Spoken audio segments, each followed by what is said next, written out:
Hello, welcome back. Jail sentences have been handed down to the couple who tortured a 2-year-old boy last year. He was abused over a period of 5 weeks and eventually died of his injuries.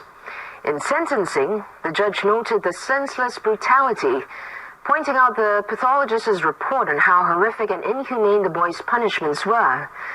This case has thrown a spotlight on child abuse. In fact, the Social and Family Development Ministry investigated significantly more cases last year compared with previous years. Here at a one-room flat in Block 19, Teluk Blangah Crescent, a 2-year-old boy suffered horrific abuse at the hands of his mother and her boyfriend. Over 5 weeks last year, little Daniel Muhammad Nazir was kicked, slapped and stomped on almost every day. He was also made to stand on his head for hours, clad only in his diaper, and even had spoonfuls of dried chili forced down his throat. He eventually died of his injuries in November, and that's when the abuse came to light. Daniel's mother, Zaida, was jailed 11 years.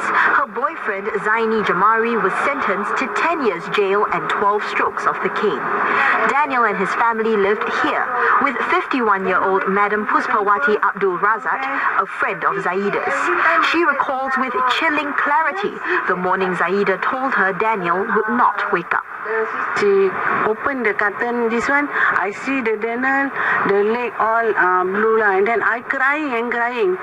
Madam Puspawati is wheelchair bound. She says that made it difficult for her to help Daniel or leave the house to call the police. Her pleas to Zaida not to beat Daniel also fell on deaf ears.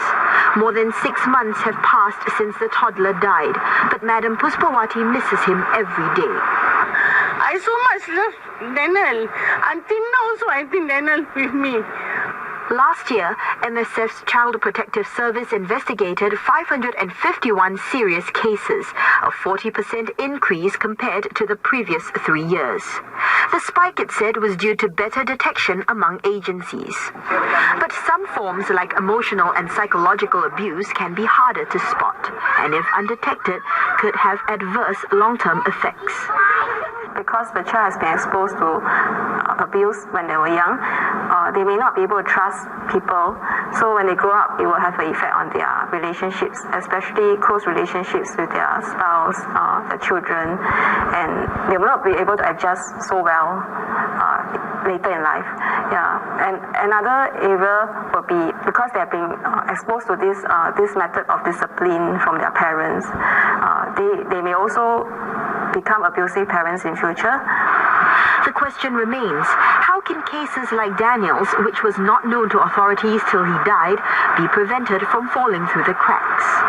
We need to increase the public awareness of what constitutes child abuse so that members are more primed in their conscious mind to help to look out for it. But at the same time, we also need to be careful not to overdo it and heighten fear that may be unnecessary. A strong network, which includes neighbors and teachers, is also essential, she adds, in flagging children who are at risk and intervening in the situation. The number of new dengue cases has